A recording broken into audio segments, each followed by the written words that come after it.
महाराष्ट्र सरकार की महत्वाकांक्षी लाडली बहन योजना के अंतर्गत केवाईसी के लिए जमा किए जा रहे ऑफलाइन फॉर्म से जुड़ा एक गंभीर मामला सामने आया है। आरोप है कि इन फॉर्मों में शामिल महिलाओं की निजी और गोपनीय जानकारी का दुरुपयोग किया गया है। बताया जा रहा है कि कुछ स्थानों पर आंगनवाड़ी सेविकाओं द्वारा आधार नंबर, मोबाइल नंबर और अन्य व्यक्तिगत जानकारी को नेट कैफे संचालकों और राजनीतिक व्यक्तियों को सौंप दिया गया। इस गंभीर प्रकरण को लेकर प्रभाग क्रमांक 8 के नगर सेवक वसीम खान के नेतृत्व में बड़ी संख्या में नागरिक नागपुर कलेक्टर कार्यालय पहुंचे और रेजिडेंट कलेक्टर अनूप खांडे से मुलाकात कर लिखित निवेदन सौंपा। इस दौरान नागरिकों ने महिलाओं के डेटा की सुरक्षा को लेकर गहरी चिंता व्यक्त की। रेजिडेंट कलेक्टर ने ये विषय महिला एवं बाल विकास विभाग से संबंधित बताते हुए वहां निवेदन देने के निर्देश दिए। इसके बाद सभी प्रतिनिधि महिला एवं बाल विकास विभाग पहुंचे, जहां अधिकारियों ने ये कहते हुए जिम्मेदारी से पल्ला झाड़ लिया कि ये मामला सीडीपीओ बाल विकास परियोजना अधिकारी के अंतर्गत आता है और उन्हें सीडीपीओ कार्यालय में आवेदन देने के लिए भेज दिया गया। इस पूरे घटनाक्रम से ये स्पष्ट होता है कि गंभीर डेटा गोपनीयता उल्लंघन के बावजूद प्रशासन के विभिन्न विभाग जिम्मेदारी लेने से बचते नजर आ रहे हैं और शिकायत को एक विभाग से दूसरे विभाग में टालने की कोशिश की जा रही है। इस निवेदन में रश्मि केडिया, रंजीत धुर्वे, अजिंक्य बावने, प्रज्वल ठाकरे, विशाल पवार, अशफाक बेग, हर्षल वारफड़े, रुचिका मेशराम, नावेद अख्तर, नावेद खान, सरफराज अहमद, अक्षय देओतले, प्रशांत राउत, रोहित ननादनवार, मयूर लेंढे, ऋतु गौर, इंदु मिश्रा, धनराज बोकाड़े, सतीश भासरकर, ओंकार नागपुरे, इरशाद खान, मोहित अली सहित अनेक नागरिक शामिल थे। हेलो दोस्तों, मेरा नाम वसीम खान, मैं प्रभाग 8 से नगर सेवक हूँ। इस वक्त हम लोग जिलाधिकारी कार्यालय आए थे।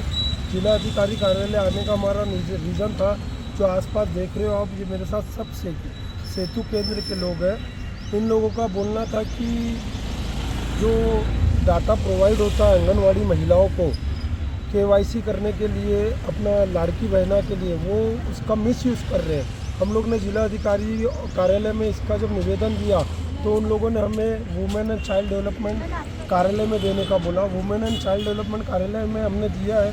उनका बोलना है कि हम डाटा सीपीडीओ को देते हैं। सीपीडीओ ये महिलाओं को, आंगनवाड़ी महिलाओं को डाटा देता है। फिर वो आंगनवाड़ी महिलाओं के थ्रू वो डाटा नेट कैफ़े में और पॉलिटिशियंस के ऑफिस में जा रहा है। उनके माध्यम से फिर वो जो लाड़की बहना की महिलाओं का केवाईसी नहीं हुआ, उनको कॉल जाता है, उनको ऑफिस में बुलाते हैं, उनसे कुछ पर हेड चार्ज लेते हैं, 200 रुपये, 500 रुपये, और उनका डाटा, उनका केवाईसी कर दिया जा रहा है। तो ये एक तरीके का स्कैम है।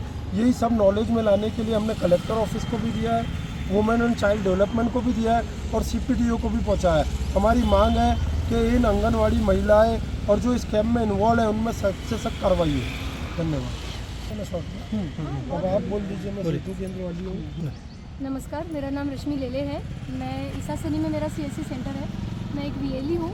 हमारे पास में पहले कुछ केवाईसी हुई थी, लड़की बहन की ई केवाईसी हुई थी।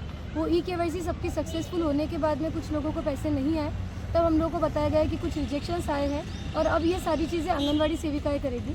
लेकिन आंगनवाड़ी सेविकाओं को जो डेटा प्रोवाइड किया गया है, वो डेटा पूरा के पूरा मिसयूज़ हो रहा है।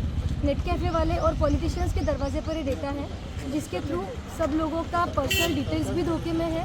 साथ ही साथ इन लोगों को जो पैसा आएगा नहीं आएगा ये तो हमको पता नहीं, और उनसे जो एक अवैध तरीके से चार्ज लिया जा रहा है, ये हमारे हिसाब से गलत है। ये हम सेतु वालों की तरफ से सब सीधा हमारे साथ में अन्याय है। इसके लिए हम लोगों ने एक आरडीसी के पास और एक वुमेन्स सेल भी हम लोगों ने दिया हुआ है application women's and child development में। उसके ऊपर जल्द से जल्द कार्रवाई की जाए, हम लोगों की मांग है। Thank you. लाड़की बहन की केवाईसी जो बंद हो चुकी थी, वो लाड़की बहन की केवाईसी फिर से जो ऑफिस से ऑफलाइन चालू हुई है, इसके विषय में हम लोग ने रेसिडेंट डिस्ट्रिक्ट कलेक्टर को एक लेटर दिए हैं, जिसमें ये बताया गया है कि डाटा जो है, जो इन्होंने डाटा प्रोवाइड किए हैं महिला व बाल संरक्षण विभाग से, वो डाटा कहीं ना कहीं लीक हुआ है और उसका गलत उपयोग हो रहा है नेट कैफ़े द्वारा। ये डाटा कहीं ना कहीं आंगनवाड़ी सेविकाओं ने आगे फॉरवर्ड किया है। तो हमारा बाल संरक्षण विभाग से और सीपीडीओ जो बाल संरक्षण विभाग के अंतर्गत काम करता है, इनसे ये निवेदन है कि आप जल्द से जल्द उस पर एक्शन लीजिए जो आंगनवाड़ी सेविका ये डाटा का मिसयूज़ कर रही है और इसको स्कैम होने के लिए फॉरवर्ड करवा रही हैं, इसको इसके ऊपर में सख्त से सख्त कार्रवाई करवाई।